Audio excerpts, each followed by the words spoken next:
I'm ready. Matthew chapter 5. I'm going to pick up in verse 43. Are you guys with me? Here it comes. You have heard that it was said, you shall love your neighbor and hate your enemy. But I say to you, love your enemies and pray for those who persecute you, so that you may be sons of your Father who is in heaven. For he causes his sun to rise on the evil and the good, and sends rain on the righteous and the unrighteous. For if you love those who love you, what reward do you have? Do not even the tax collectors do the same? If you greet only your brothers, what more are you doing than others? Do not even the Gentiles do the same? Therefore you are to be perfect as your heavenly Father is perfect. So last week we only talked about love and how the people of that time, the different words that they used to describe love. And this week we're getting into what Jesus is actually telling us here, right? So, you have heard that it was said, but I say to you, it's the same formula. You have heard that it was said, you shall love your neighbor and hate your enemy. You shall love your neighbor is a quote from the Old Testament. God had told us to love our neighbors. They, in a very, very natural, humanistic manner, I mean, I'm saying this because it's exactly the kind of thing we would do. They took the commandment to love your neighbor and then found a way to somehow make that not mean love everybody. So they looked at love your neighbor and went, yeah. I'm totally on board with you, Lord. As long as my neighbor is only like these people right here. And everybody else is like, sorry, you're not my neighbor. I don't have to love you because you're not my neighbor. And it sounds messed up, but that's pretty much what we do. Love your neighbor and hate your enemy. That second half is certainly not a quote from the Old Testament. In fact, the Old Testament says in numerous places to care for the stranger, the foreigner that comes through your land, to provide for them because you yourself were a stranger and a foreigner in other lands. The Old Testament itself is pretty clear that you should love the stranger and the foreigner and all the rest. But with the literary version of what's the hearing problem that husbands have? The selective hearing, yeah. With the literary version of selective hearing, it's a selective reading problem, and so we read and go, love your neighbor. And all the other stuff is like, and then we define what neighbor is, right? Like I said. So, let's be, clear about this. These guys aren't doing really any worse than we do. Christians, sadly, are pretty good for going, pretty much having the philosophy that we are to love each other.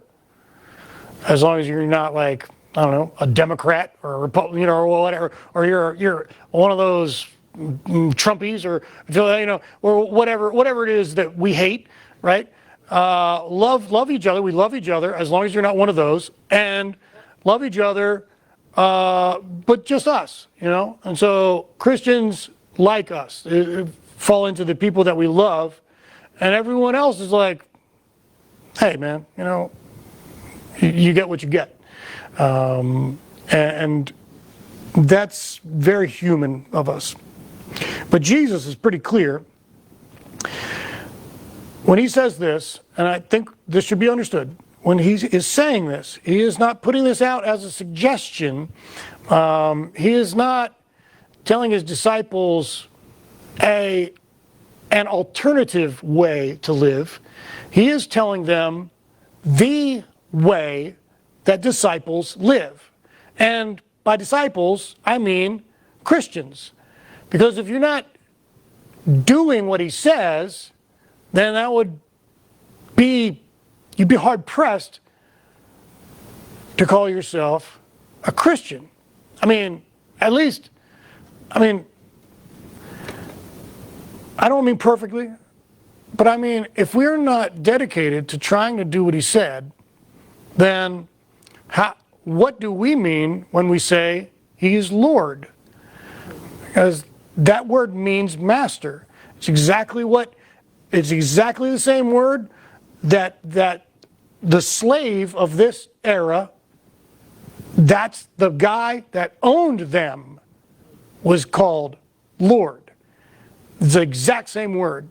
So when it says that we are to recognize Jesus as Lord, it means he has absolute authority over us. That's crazy, but it's what we signed up for.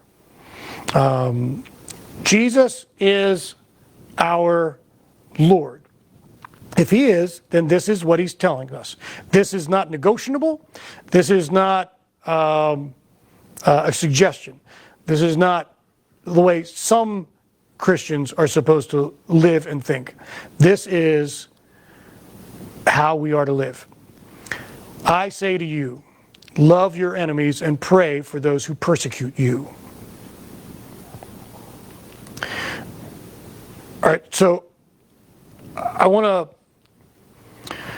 clarify what this looks like, because I think that we often reject this idea. Well,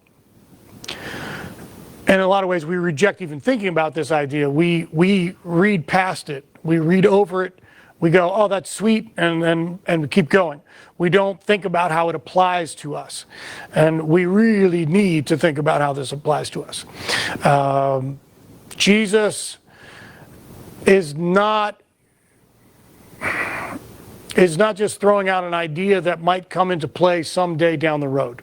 Jesus is not, this is not a dormant kind of philosophy or attitude that we might have to put into play during the Great Tribulation. This is everyday Christians' everyday attitude. And we need to proactively dig into this. And that's why Jesus brought it up. So when Jesus brought this up, his disciples were not being particularly persecuted. They weren't having an easy time, but they weren't being persecuted. They were going about their business. They had crowds of thousands at this very moment. Things were going pretty good. But Jesus says that you need to get your head around this. Preemptive. You need to think about this. In 1 Peter chapter 1, I think it's verse 13, says, prepare your minds for action. This is what you need to do. Think about this. If you wait until someone slaps you to consider whether or not you're going to turn the other cheek, I know a bunch of you are not going to turn the other cheek if you're going to wait that long to think about it. You've got to think about it beforehand. If you're going to wait until the moment of difficulty to decide, how do I apply this to my life, you're not going to make it through that. Like, this is why we have, fire drills and things like that. Because if you didn't, and a fire happens at school, right? And then the teacher goes, I wonder what the best way to get the kids out of the school is. And then thinks about it for a while. She's going to, in the moment, smoke is filling. She's going to think about how to best do this. And then tell the kids, I'm going to give you some instructions. Hold on, kids. Let me tell you. This is what we want to do. We want to get down low. We're going to go this way. We're going to go that way. That's not going to work. I don't know if you've ever been in school or worked with children, but that's not going to work in that moment. It's just because you can't think. I mean, the teacher's not going to think right in that moment. Nobody thinks right in that moment. And if you wait until the moment of difficulty to think about how this applies to your life, you're not going to be thinking right and you're not going to do it right. So Jesus wants us, and that's why he gives us a couple examples. He throws out examples. If someone slaps you in the face, what are you going to do? You're going to turn the other cheek. If someone steals your shirt, what are you going to do? You're going to give them the cloak. If someone does this, what are you going to do? You're going to do. He wants them to think about it before it happens, because you've got to think about it before it happens. You've got to make up your mind before it happens. Whether you trust Jesus, whether he is Lord, whether he has the authority to tell you how to act or not. And if you don't, you'll find yourself in a jam in those moments, obviously. And so there is a necessity for us to think about this. This is not an idea for some Christians somewhere, some point in the future in the Great Tribulation or otherwise. This is for us today and tomorrow. We need to think about it now. Second, it is not a message of inaction. Some people read this and they think that what it's basically saying is Christians are supposed to see all that's going on in the world, people misusing things and abusing people and abusing me and we're just supposed to keep our mouths shut and keep our heads down and just go about our business. Just keep it to yourselves. That's what we're supposed to do, because that's what Jesus said, turn the other cheek. That is not what Jesus is saying. What Jesus is saying is an active, if not aggressive, action. He wants us to do things. When someone takes your shirt, he's like, give him your cloak too. Because he wants you to actively change the situation. You are taking control of the situation. What was almost thievery, you've turned into me blessing you. What was almost abuse, you turned it into, no, I want to walk with you. You forced me to go that first mile, but the second mile is on me. Let's just keep walking and let's get to know you. It is an active command, not just take it, but to reach out. It's not doormat mentality at all. It's much bigger than that. It's greater and much stronger. The requirements are quite impressive.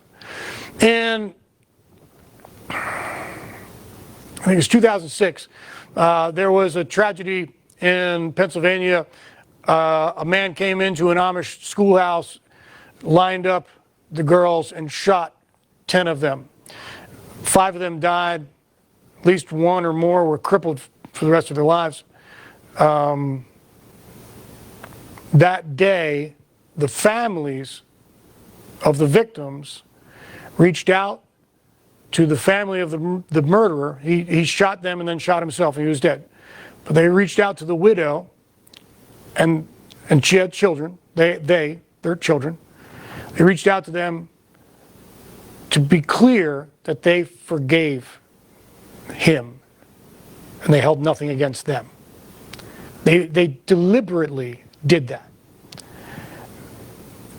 The next day, the families who were mourning the loss of their children, and some who were dealing with children who were in the hospital, they took time and baked pies and made a meal and took it to the widow. And the next week, after they had buried their children, they went to the funeral of the gunman and gave their condolences to the widow. They were in no way doormats. They took what is sadly common enough and goes pretty in a standard direction, tragedy, mourning, grief, and so on. And they took control of it and turned it around. People from all over the world looked up who the Amish were, and a lot of people reached out to that community and those families and asked, how could you do that? How could you do that? Because they wanted to know. That's a demonstration of power. That is not a doormat. That is active. That is not just submitting to a beating. That's powerful. When Jesus was being crucified, he prayed, "Father, forgive them, for they don't know what they're doing." The man who is driving nails into his hands and into his feet, he's got a hammer in his hand, and he hears the voice. It would be impressive if the man didn't curse him. And he might have thought highly of the person if he had suffered without saying a word. But I have no doubt that he was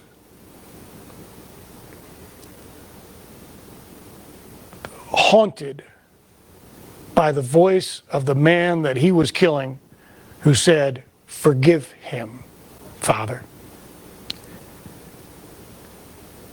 If he didn't get saved, I don't know. I don't know how you could go with the weight of that, because I'm sure that echoed for a long, long time. But think of that's not weakness.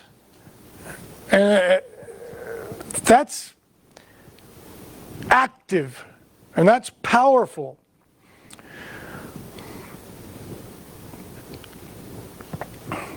We need to get on board with the fact that this is God's strategy. We need, first of all, to get on board with God's agenda. God's agenda is not to make us happy and comfortable today. His agenda is to save as many from this generation as we can. And he will do that with whatever method or strategy he feels is best in this day. And if it happens to be your prosperity, your miracles, your blessing, then all well and good.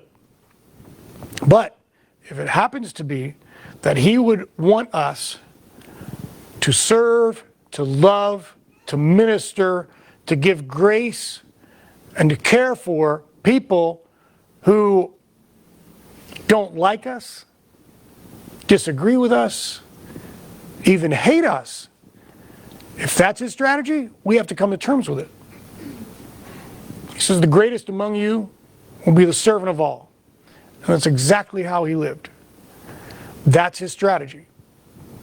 We would very much prefer that the strategy that God employs to change the world would be to exalt the church above everything. That we would have the most powerful politicians would be Christians, that the smartest scientists, most respected scientists would be Christians, and that the greatest entertainers would be Christians, and they'd all get saved. And the most influential people in the world, all of them with power, would be Christians, wealthy, happy Christians. And that would be our strategy. But that's not how he's been doing it for the last 2,000 years. And starting with Jesus, Stephen, as he's being stoned to death, on his knees, says, "Lord, do not hold this sin against them." He's praying, just like Jesus did, praying for the people who are murdering him. It's outrageous. But Christianity went From the day of Pentecost, 150 people in a room, to 300 years later, and 300 years of not constant persecution, but cycles of persecution, local, and then developing into a state-sponsored, wholesale, just crazy persecutions of Christians, right? This is the first 300 years is the being thrown to the lions. It's being murdered for the entertainment in the Colosseum. It's them being skinned, them being set on fire, all that stuff. Thousands and thousands. And during those 300 years, it's estimated that the church grew from 150 people to 6 million people. And the persecution did not stop it. And it wasn't because the Christians were wealthy or influential in politics or arts. It wasn't because they organized a revolution and killed their oppressors. They just loved, served, they cared for even the people who were mistreating them. That's how it works. Starting in 1917 with the Bolshevik Revolution, that era, from then till the collapse of the Soviet Union, the Christian church was under constant persecution. It was from day one considered an enemy of the state. In the first several years, the church's ability to own any possessions was taken away. All property was taken from them. It became illegal to educate any child in Christianity or to have a child in church or with any religious group. Monasteries were liquidated, and by that I mean destroyed and the people killed. Thousands upon thousands of ministers were killed. So we're not talking about like a simple issue of losing some rights or having a hard time. We're not even getting to people who lost their jobs and all that kind of stuff. We're talking about straight up people who got killed. The estimated amount of Christians in Russia in 1910, before the revolution, was about 1.5 million. 5 years deep into the revolution, in 1923, the estimates of Christians in Russia was almost double, at 3 million Christians. The persecution did not destroy Christianity, and Christianity has outlived the Soviet Union. Now, there are a lot of Christians in Russia. It's the same thing is happening in China. This is when the church has their head on right. The worst of times can be the best growth, and it's opposite of how we think, but that's why Jesus has to say it. And that's why Jesus has to be pretty plain about this. In 2015 in Libya, ISIS grabbed up a bunch of Christians and gave them the opportunity to recant, to deny Christ. And when they did not, they then beheaded them on camera and distributed that. 21 of them were Christians, Egyptians. They were Egyptian Christians. Their families back in Egypt, they had gone there to work. Their family's back in Egypt. I read an article of interviews with the families. They were outrageously consistent in that they were grieving their losses, but they said stuff like how proud they were. One mother said of her son, who was in his 20s, how proud she was that he stood to the end, not denying his faith, and she knows that Jesus is taking care of him. Another mother of a 20-some-year-old man who was killed, she said, I thank ISIS because Christianity will grow, because now people see what Christianity is.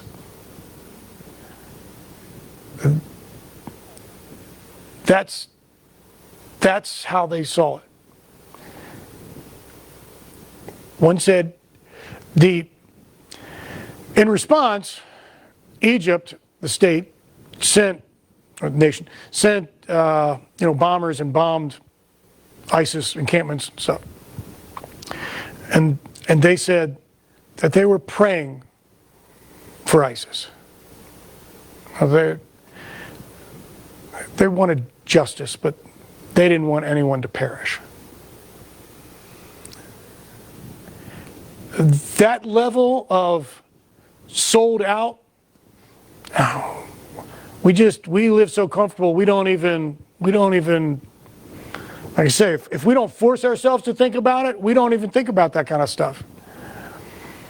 But we need to, because this isn't about special persecution in other countries. This isn't about the tribulation that we probably won't see, or we hope we don't. This is about how we live our lives day to day. Are we bought in to the agenda that the salvation of the world is the reason that we're here, and that it is God's highest goal to save those who are lost? Have we bought into that is the agenda? And have we bought into his strategy is the demonstration of his love by whatever means necessary? And if that is demonstrated best by friendship evangelism, if it's demonstrated best by campus ministries or arena, evangelist things, if it's ministered best by them, great.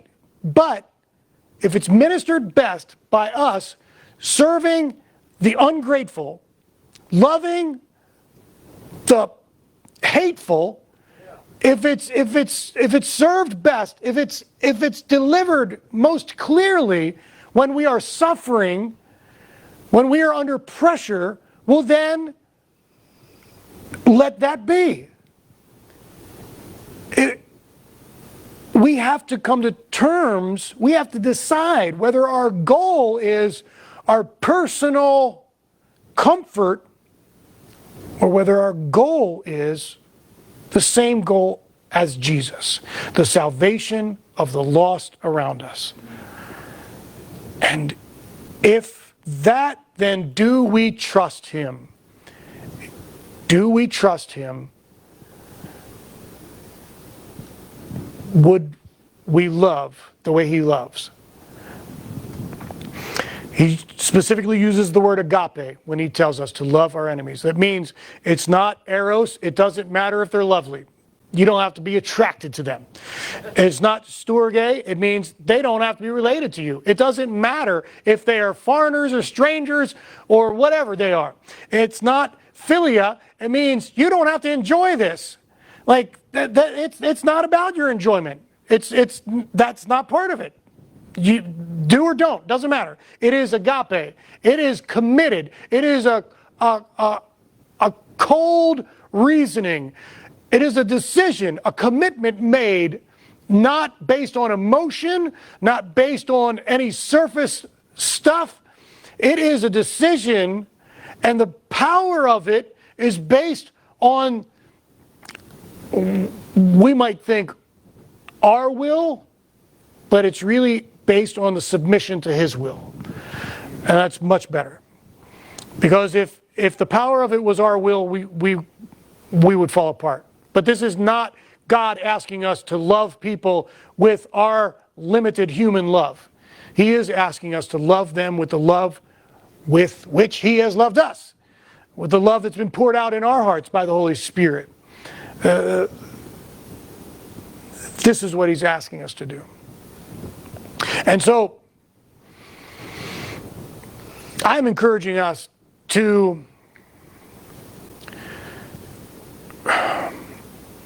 look at that, like to look at what that means, to imagine what that looks like, to be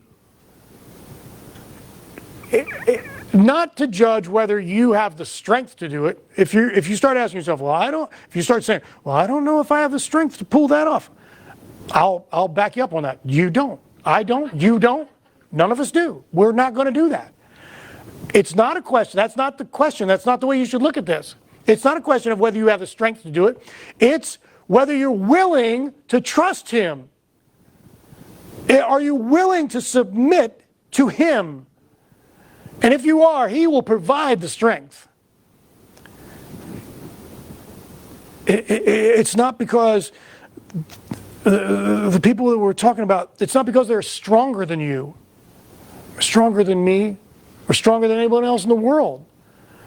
It's because they've made a decision to trust. They have prioritized their lives. And at the top is what Jesus says. It's the salvation of the world. So, I'm encouraging us that we would really consider what this looks like and means to us.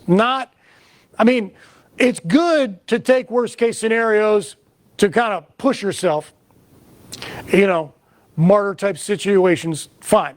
But that's not the only application. I want us to absolutely understand that the application of this is daily. It's regular, everyday stuff.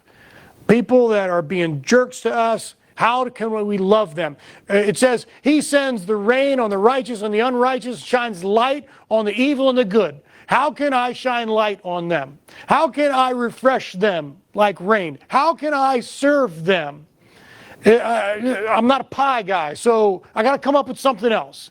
How can I minister to the people around me, even the ones that don't agree with me or like me? So, I'm encouraging us to take hold of that. If we get that deep down in the foundation of our lives, a lot of things will fall into place. A lot of things will fall into place. Amen?